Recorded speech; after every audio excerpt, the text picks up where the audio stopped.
Hello everyone. तो आज हम स्टार्ट करने जा रहे हैं उत्तर प्रदेश पुलिस के लिए हिंदी का प्रैक्टिस सेट 1। इसमें हम हिंदी के सभी क्वेश्चन डिस्कस करेंगे, जिसमें उत्तर प्रदेश पुलिस के लिए पहला प्रैक्टिस सेट होगा और हम हर एक सब्जेक्ट के प्रैक्टिस सेट पूरे सॉल्व करेंगे। तो हिंदी का पहला प्रैक्टिस सेट आज हम सॉल्व करने जा रहे हैं, तो जिसमें हम आगे जो पूरे अब तक के उत्तर प्रदेश पुलिस के जितने भी एग्ज़ाम हो चुके हैं उनके सभी एग्ज़ाम के पेपर को सॉल्व करेंगे। सो स्टार्ट करते हैं। पहला है, इनमें से जिसका जन्म अंडे से होता है उसे व्यक्त करने वाला कोई एक शब्द बताइए। ऑप्शन ए पक्षी, अंडाणु, अंडज, अंत्यज। तो इसका सही जवाब होगा ऑप्शन नंबर सी, अंडज। अंडज, जिसका जन्म अंडे से होता है उस शब्द को हम अंडज बोलते हैं, जबकि जिसका जन्म वर्ण में हुआ हो, जैसे जिसका जन्म निम्न वर्ण में हुआ हो उसे हम अंत्यज कहते हैं। जो निम्न वर्ण के लोग होते हैं तो उन्हें हम अंत्यज बोलते हैं। क्वेश्चन नंबर 2, जिसमें है निम्नलिखित में से अमृत का अनेकार्थ शब्द नहीं है। जो अमृत है उसमें से एक ऐसा शब्द बताओ जिसका अनेकार्थ नहीं है। स्वर्ण, पारा, दूध, मोती। तो इसका सही जवाब होगा डी, मोती। कि स्वर्ण, जल, पारा, दूध, अन्य आदि अमृत के अनेकार्थ शब्द हैं, जबकि मोती का जो है अमृत वो अनेकार्थ शब्द नहीं है। जो अमृत का अनेकार्थ शब्द मोती को नहीं बोलते हैं। अगला प्रश्न है, अमृतलाल नागर के उपन्यास मानस का हंस की कथा वस्तु है। बुंदेलखंड की सांस्कृतिक जीवन और हास्योन्मुख बुद्धकालीन भारत, लौरिक चंदा की लोक कथा, तुलसीदास का मानसिक विकास। तो इसका सही जवाब होगा तुलसीदास का मानसिक विकास। जो तुलसीदास का मानसिक विकास है, ये जो उनके अमृतलाल नागर जी की जो उपन्यास थी मानस के हंस की कथा वस्तु थी। मानस का हंस अमरलाल नागर द्वारा रचित हिंदी का प्रसिद्ध उपन्यास है। इस उपन्यास में रामचरितमानस के लोकप्रिय लेखक तुलसीदास जी के जीवन को आधार बनाकर लिया गया है। इस उपन्यास में तुलसीदास जी को एक सहज मानव के रूप में चित्रित किया गया है। यह रचना हिंदी साहित्य की एक अमूल्य निधि है। अगला क्वेश्चन है, गंगा मैया का उपन्यास के जो लेखक कौन है। जो गंगा मैया उपन्यास है उसके लेखक कौन है। ऑप्शन ए नागा अर्जुन, भैरव प्रसाद गुप्त, राही मासूम रजा या अब्दुल बिस्मिल्लाह। तो इसका सही जवाब होगा ऑप्शन नंबर बी, भैरव प्रसाद गुप्त। गंगा मैया उपन्यास के लेखक भैरव प्रसाद गुप्त हैं। इस उपन्यास में भारतीय ग्रामीण जीवन संघर्ष को सहज, स्वाभाविक एवं वास्तविक रूप से चित्रित किया गया है। भैरव प्रसिद्ध गुप्त हिंदी साहित्य के प्रगतिशील विचारधारा के कहानीकार, उपन्यासकार, लेखक थे। इनका जन्म 1918 में उत्तर प्रदेश के बलिया जिले में हुआ था। अब हम अगले क्वेश्चन की ओर चलते हैं। क्वेश्चन नंबर 5 है, जो एक पूरी व्याख्या हुई है जिसे पढ़ने में काफ़ी ज़्यादा समय लगेगा, तो हम इसके क्वेश्चनों के बारे में आपको बता देते ही। ये जो है गद्य, जो हमारा गद्य तो और निबंध की जो हमारा निबंध लिखे गए थे उनके बारे में ये पूरी रचना दी गई है, और निबंधों का विकास कैसे हुआ तो उसके बारे में दी गई है। तो क्वेश्चन नंबर 8 है, प्रस्तुत गद्यांश का शीर्षक क्या होगा। तो इसमें सही क्या है, हिंदी साहित्य, गद्य की विधाएं, निबंध क्या है, रचनात्मक साहित्य। तो इसमें पूरा उत्तर इसका सही होगा निबंध क्या है। निबंधों के बारे में दिया गया है, आप उसको पढ़ेंगे तो आपको पता चलेगा। आप उस रचना को पढ़ना तो इसमें आपको पता चलेगा क्या दिया गया होगा। इसके बाद अगला क्वेश्चन है, हिंदी में निबंध का प्रारंभ कब से हुआ। ऑप्शन ए भक्ति काल से, भारतेंद्र युग से, द्विवेदी युग से या छायावादी युग से।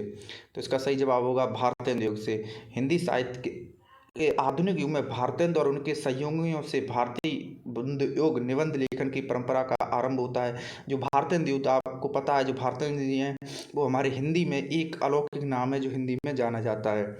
अगला क्वेश्चन है, निबंध के संदर्भ में असत्य कथन कौन सा है। ऑप्शन ए, निबंध को अंग्रेजी में कॉम्पोजिशन और ऐसे के अर्थ में ग्रहण किया जाता है। ऑप्शन नंबर बी, निबंध के पर्याय रूप में संदर्भ, रचना और प्रस्ताव का भी उल्लेख किया जाता है। ऑप्शन नंबर सी, निबंध शब्द का प्रयोग विषय की तार्किक और बौद्धिक विवेचना करने वाले लेखकों के लिए भी किया जाता है। या ऑप्शन डी, वर्तमान निबंध काल के निबंधों व्यक्तित्व या वैदिक कला का गुण नहीं होता है। तो इसका सही जवाब होगा उत्तर डी, ऑप्शन नंबर डी, ये इसका सही जवाब होगा। वर्तमान काल के निबंधों में व्यक्तित्व या वैविकता का गुण नहीं होता है, ये असत्य कथन है, क्योंकि वर्तमान काल के निबंधों में व्यक्तित्व या व्यक्तित्व का गुण सर्वप्रधान माना जाता है। शेष कथन सही है।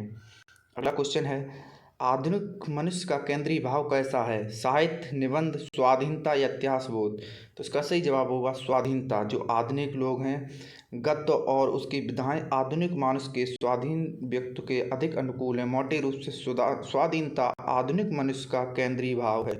तो इसका सही जवाब होगा ऑप्शन नंबर सी। अगला क्वेश्चन है 12।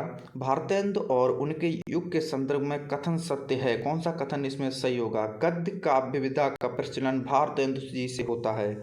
ऑप्शन नंबर बी, हिंदी साहित्य में भारतेंदु और उनके संयोगियों से निबंध लिखने की प्रारंभ जो परंपरा है उसका आरंभ होता है। ऑप्शन नंबर सी, भारतेंदु युग का निबंध प्राचीन संस्कृत साहित्य के निबंधों का विकास है। ऑप्शन नंबर डी, भारतेंदु युग का साहित्य सिर्फ इतिहास बोध के कारण आधुनिक नहीं माना जाता है। तो इसका सही जवाब होगा option number B. Option number B, Hindi साहित्य में भारतेंदु और उनके संयोगों से निबंध लिखने की परंपरा का आरंभ होता है। ये जैसे हिंदी साहित्य में भारतेंदु और उनके संयोगों से निबंध लिखने की प्रारंभ जो परंपरा होती है, और भारतेंदु उनके युग के संदर्भ में सत्य कथन जो बी है वो होगा। हम अगले क्वेश्चन की ओर चलते हैं। इनमें से उसी समय को व्यक्त करने वाला कौन सा एक शब्द है? इनमें से उसी समय का व्यक्त करने वाला कौन सा एक शब्द है? तत्सम, तुरंत, तत्कालीन, तत्काल? तो इसका सही जवाब होगा ऑप्शन उत्तर नंबर सी।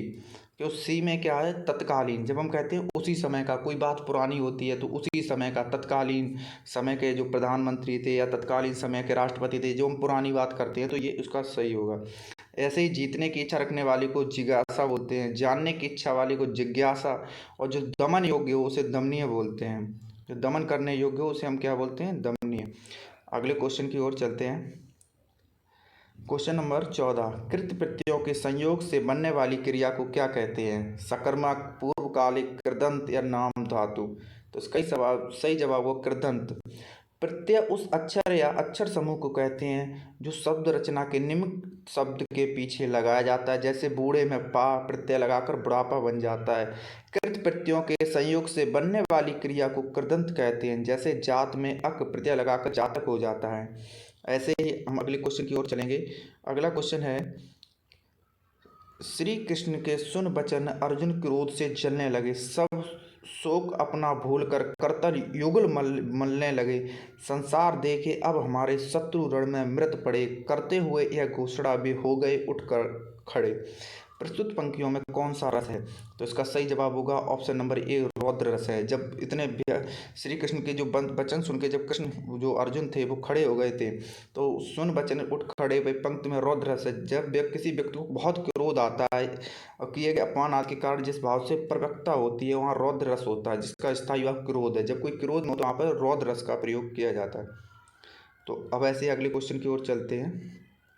प्रश्न नंबर 16 है, निम्नलिखित में से कौन सा विकल्प विराम भेद और उसके चिन्ह को सम्मिलित नहीं करता है?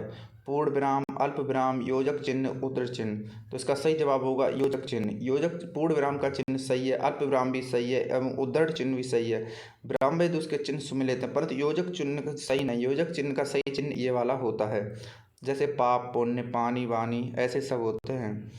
अगले क्वेश्चन की ओर चलते हैं। प्रश्न नंबर 17, निम्नलिखित वाक्य में खाली स्थान के लिए सही शब्द को चुनिए। जिसने गुलाबी कमीज पहनी है का नाम श्याम है, जिसका नाम श्याम है, उसका नाम श्याम है, इसका नाम श्याम है या किसका नाम श्याम है? तो इसका सही जवाब होगा उसका नाम श्याम है। जिसने कमीज पहनी हुई है तो उसका नाम श्याम है। अगले क्वेश्चन की ओर चलते हैं। प्रश्न नंबर 18, चाबुक निबंध संग्रह के रचनाकार कौन है? प्रेमचंद, जयशंकर प्रसाद, संयुक्त, सूर्यकांत त्रिपाठी निराला या महादेवी वर्मा? तो इसका सही जवाब होगा सूर्यकांत त्रिपाठी निराला। चाबुक निबंध संग्रह के रचनाकार सूर्यकांत त्रिपाठी निराला जी हैं। ये हिंदी कविता के छायावादी युग के 4 प्रमुख स्तंभों में से एक हैं। उनका जन्म 1896 मिदनापुर पश्चिम बंगाल में हुआ था। अनामिका, परिमल, गीतका, तुलसीदास, कुकुरमुत्ता, बिल्लेसपुर, बकरई, चतुरी चमार, राम की सख्त पूजा, कविता संग्रह आदि उनकी प्रमुख रचनाएं हैं। क्वेश्चन नंबर 19, भोर, बिहान, निशांत निम्नलिखित में से किसके पर्यायवाची हैं? दिन, शाम, प्रभात, संध्या? तो इसका सही जवाब होगा प्रभात। जैसे सुबह बोलते हैं तो उसे हम प्रभात को बोलते हैं। भोर हो गया, भोर, बिहान, सवेरा, प्रातःकाल सब जो है वो प्रभात के पर्यायवाची हैं। और जिसमें गोधूल, सायंकाल, सांझ, संध्या आदि क्रमशः दिन एवं शाम के पर्यायवाची शब्द हैं।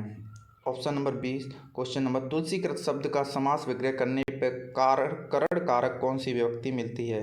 ए द्वार, के बी का, सी में, डी पर। तो इसका सही जवाब होगा द्वारा। तुलसीकृत मतलब तुलसी द्वारा लिखित, इसका सही जवाब होगा। दो या दो से अधिक शब्दों के योग को समास कहते हैं। तुलसीकृत समास विग्रह करने का कारण की ही द्वारा विभक्ति मिलती है, कारण करके विभक्ति के द्वारा आता है। अगला क्वेश्चन है जो प्रश्न नंबर 21, निम्नलिखित में से कौन सा विकल्प वाक्यांश और उनके एक शब्द का सही जोड़ नहीं है? जो बहुत बोलता है बचाल, जो कुछ नहीं बोलता आज्ञ, जो मापा ना जा सके अप्रमेय, जो अनुकरण करने योग्य ना हो विश्वसनीय।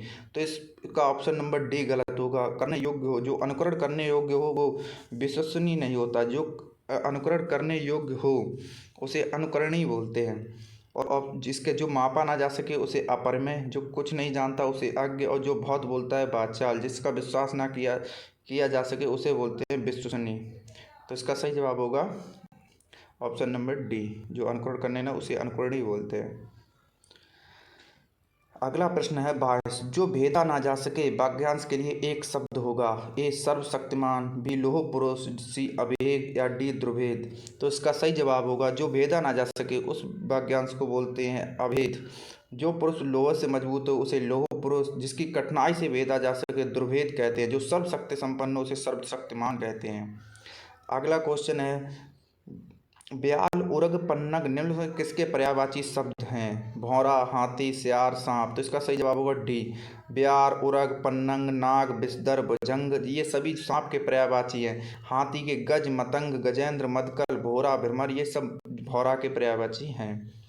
अगला क्वेश्चन है प्रश्न नंबर 24, यहाँ पढ़ा नहीं जाता वाक्य में कौन सा वाच्य प्रयुक्त हुआ है? ऑप्शन ए कर्म वाच्य, ऑप्शन बी भाव वाच्य, ऑप्शन सी कृत वाच्य, ऑप्शन डी अवाध्य वाच्य। तो ये इसका सही जवाब होगा ऑप्शन नंबर बी भाव वाच्य। यहाँ पढ़ा नहीं जाता वाक्य में भाव वाच्य का प्रयोग हुआ। जिस वाक्य में वाच्य बिंदु ना तो कर्ता हो ना ही कर्म हो बल्कि क्रिया का भाव ही मुख्य हो उसे भाव वाच्य कहते हैं। क्रिया को जिस परिवर्तन से यह ज्ञात हो क्रिया द्वारा किए गए विधान या विषय, कर्ता, कर्म या भाव उसे वाच्य कहते हैं। तीन प्रकार के होते हैं, कृतवाच्य, कर्मवाच्य एवं भाववाच्य।